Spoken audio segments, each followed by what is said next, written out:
iyo howlwadeennada hay-adda UNICEF dhammaantiinba waa salaamantiin.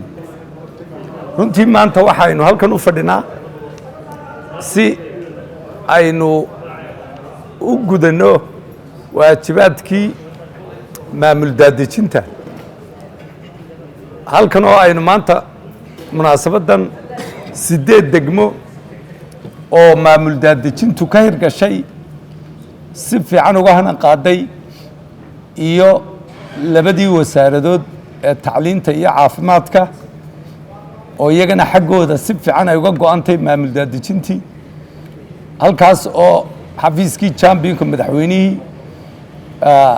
hortiisii lagu kala seexanayo iyadoo wasaaradda daakhiliguna ay tahay markhaati ka tahay kuna daba gasho kuna eegto yacni commitmentkaa la galay.